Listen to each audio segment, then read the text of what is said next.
Assalamualaikum warahmatullahi wabarakatuh. Kita lanjutkan untuk perhitungan D atau bidang lintang atau bidang geser. Bagaimana perhitungan bidang lintang atau bidang geser? Nah, seperti biasa tetap kita hanya melihat satu sisi. Jadi satu sisi aja yang di jalan. Jadi ketika kita di AC kita hanya melihat satu sisi, yaitu sisi kiri saja yang dilihat. Sisi kanan jangan dilihat.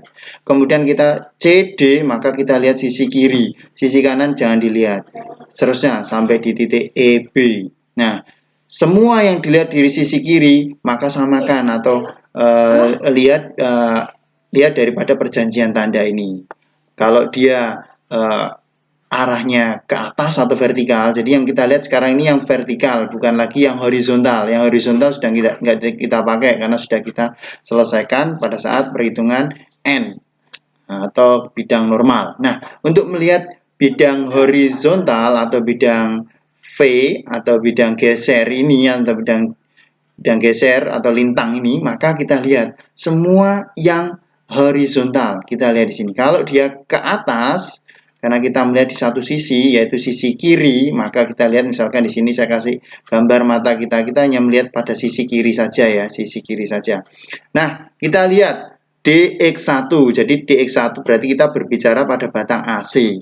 Batang AC itu dimulai dari X1-nya mulai 0 dan X1-nya mencapai ke titik 4. Dan seterusnya.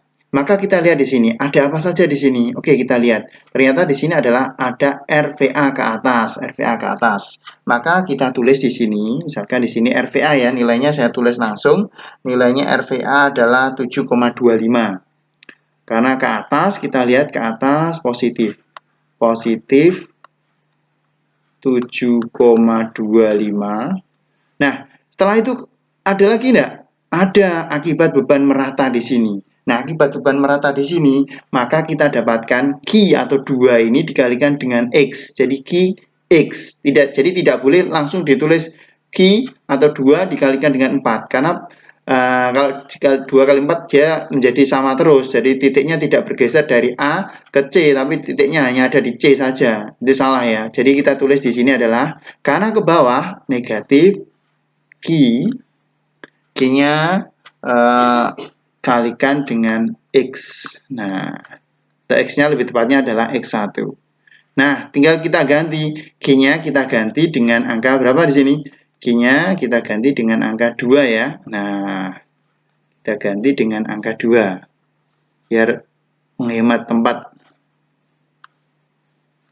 2X1. Nah, seperti ini kita bisa masukkan angkanya. Ketika X1 sama dengan 0 atau dia berada pada titik A, gitu, nilai DA-nya ada berapa? Kita masukkan 0 kalikan 2, jadi di sini adalah positif 7,25. Nah, ketika dia X1-nya sama dengan 4, nah atau berada di titik C di sini ya, C awal ya, maka kita dapatkan plus 7,25 dikurangi dengan 2 kali 4 atau 8. Di sini kita dapatkan adalah negatif 0,75. Nah, bisa kita bayangkan, pertama dia bernilai positif. Jadi gambar sementaranya, pertama dia bernilai positif 7,25, terus dia ternyata menjadi negatif di sini 0,75. Nah, maka disinilah nanti akan kita dapatkan nilainya D sama dengan 0. Pada saat D sama dengan 0 inilah kita harus tahu berapa nilai X-nya ini. Nah, nilai X-nya ini berapa? X di sini berapa? Supaya kita tahu nanti di sini adalah letaknya daripada momen maksimumnya di sini. Nah, ini akan didapatkan letak momen maksimum. Nah, saat D sama dengan 0, itu kita dapatkan momen maksimum. Jadi ini nyambung antara hitungan D dengan hitungan M, itu akan nyambung. Nah, oke, kita lanjut dulu. Baik, kita tinggalkan dulu ini. Plus 7,25 dan di sini negatif 0,75. Kemudian kita masuk di sini DX2. DX2 berarti kita pada bentang CD. Nah, atau batang CD. Pada batang CD ini tetap dipengaruhi oleh batang AC. Nah, karena masih dipengaruhi oleh AC, maka saya tulis di sini adalah positif 7,25 atau RVA-nya tadi, kemudian dikurangi dengan Nah, dikurangi dengan berapa? Nah, karena titik CD maka ini bisa langsung dikalikan. Jadi Q 2 kalikan 4 bisa dikalikan di sini. Langsung didapatkan di sini nilainya adalah 2 kali 4, 8. Nah, dikurangi dengan 8. Ingat, yang dilihat adalah semua yang vertikal saja, gaya-gaya vertikal, baik itu ke bawah ataupun ke atas. Kemudian kita lihat di perjanjian tanda. Kalau RVA ke atas, maka kita dapatkan nilainya adalah positif. Nah, seperti perjanjian tanda di sini. Kalau akibat Q kalikan jaraknya adalah ke bawah, maka didapatkan negatif. Jadi 7,25 plus 7,25 dikurangi 8. Nah, ini adalah nilai daripada D-nya. Nah, ini kita dapatkan nilainya adalah negatif 0,75. Negatif 0,75. Nah, bagaimana perilakunya di titik C sama titik D? Perilakunya di titik C sama D, kita lihat nilainya adalah 0,75. Maka kita tulis saja di sini langsung. Ketika dia X-nya 0, maka di sini tidak ada parameter X di sini ya, karena tidak ada parameter X. Kalau di sini ada parameter X, karena di bentang itu atau di bentang AC tadi itu ada X1-nya, sehingga di sini tidak boleh 2 dikalikan 4 langsung, tidak boleh, karena masih ada 0 dan masih ada 4. Jadi itu berjalan ya. Ketika di titik 0, kemudian di titik 4 ini berapa? Jadi tidak boleh ini langsung 2 kalikan 4. Tapi di titik CD ini bisa langsung, karena ini langsung mempengaruhi terhadap ini, tidak ada pengaruhnya sama sekali. Terhadap jarak CD tidak ada pengaruhnya sama sekali. Maka kita dapatkan di sini adalah negatif 0,75. Ini juga dapatkan langsung negatif 0,75. Jadi tidak ada parameter X di sini. Baik, kita lanjutkan untuk DX3. DX3 adalah bentang DE. Kita hanya melihat ke kiri, satu sisi ke kiri. Dan ini maka kita juga melihat ke kiri. Apa saja di sini? Kita tulis tetap akibat RPA. Positif 7,25, negatif 8. Nah, ini kemudian kita lihat masih dipengaruhi oleh apa? Karena ini adalah titik DE, maka kita lihat ada pengaruh 3 di sini akibat P1, 3 kN. Maka karena ke bawah adalah negatif ya. Negatif 3. Maka kita dapatkan nilainya adalah min 3,75.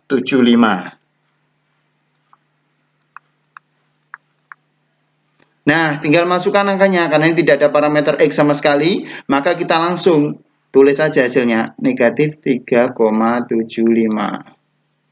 Ini juga akibatnya adalah negatif 3,75. Nah, berikutnya adalah yang terakhir untuk D pada saat EB. Seperti tadi penjelasan saya harus melihat cuma sisi kiri saja, abaikan sisi kanan. Maka kita lihat ada apa saja di sana. Maka kita tulis di sini ada positif 7,25 kurangi 8 dikurangi 3. Dan di sini masih ada dikurangi lagi. Nah, P2 sin alfa. P2 sin alfa ini nilainya adalah 0,5. 0,5. Maka kita dapatkan nilainya adalah negatif 4,25. Ini adalah nilainya negatif 4,25. Kilonewton ya, satuannya kilonewton ini. Ini juga kilonewton. Ini juga kilonewton. Tulis negatif 4,25. Ini juga negatif 4,25. Nah, dari gambar N dan gambar D ini, secara kita bisa menggambar, teman-teman. Secara kita bisa menggambar. Nah, gambarnya sudah saya buatkan di sini. Nah, perhatikan di sini. Ini abaikan yang M dulu ya. Kita lihat di sini.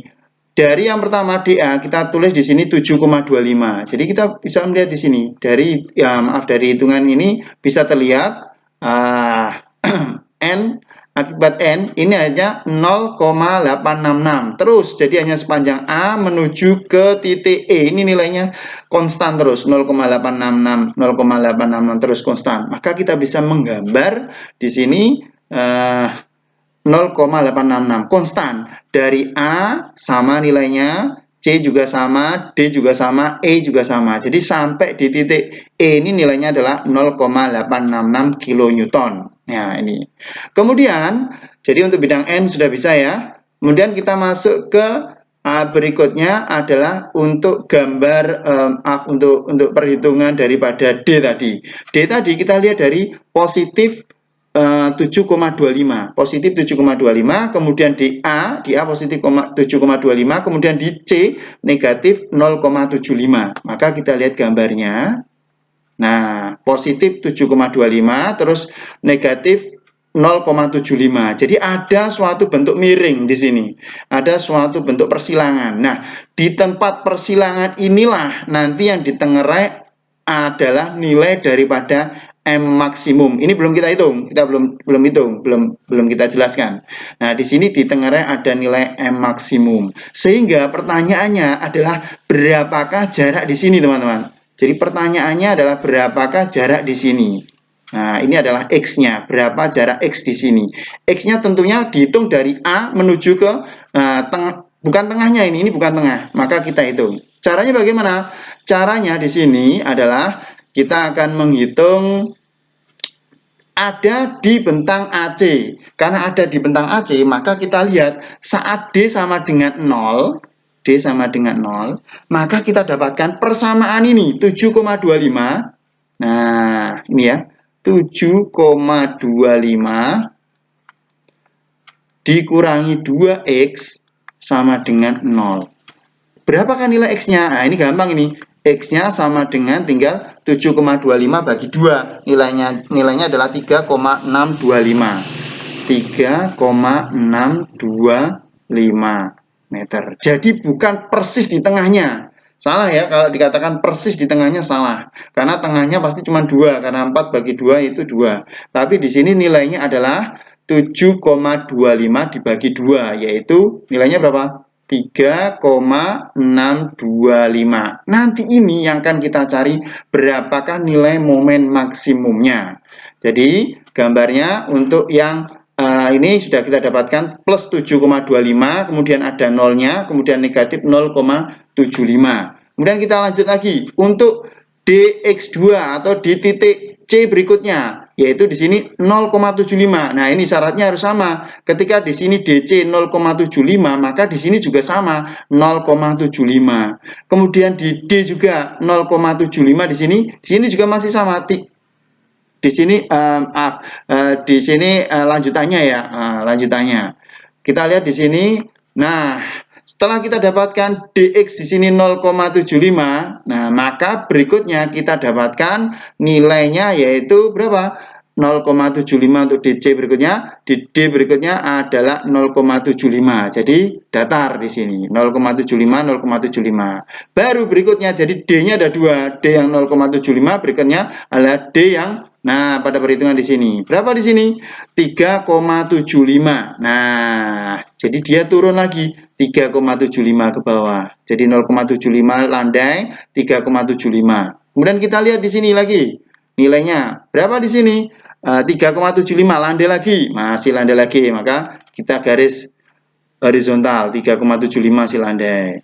Kemudian berikutnya yaitu adalah nah ini 3,75, kemudian dia masuk 4,25. Jadi setelah 3,75 dia 4,25, terus kemudian dia landai 4,25. Jadi kita bisa lihat grafiknya adalah seperti ini untuk bidang D dan bidang N ya. Jadi kita dapatkan bidang D dan bidang N.